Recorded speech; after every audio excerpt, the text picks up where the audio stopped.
وافريكا سبورتس هنا من ملعب استاد الكلية الحربية في مدينة القاهرة، وبالتحديد في حي مصر الجديدة.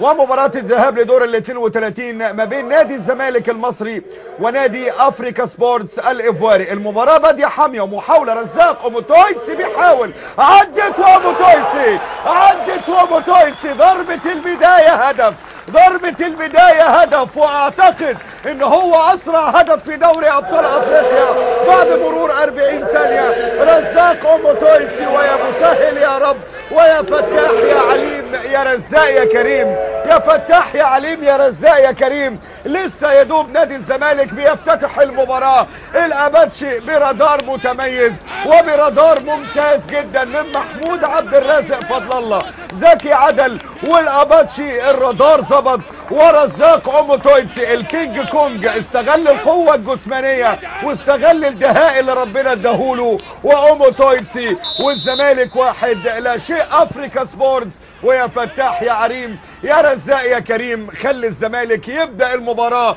يا ولد يا اباتشي، يا ولد يا رزاق. 1 الزمالك، لا شيء افريكا سبورتس.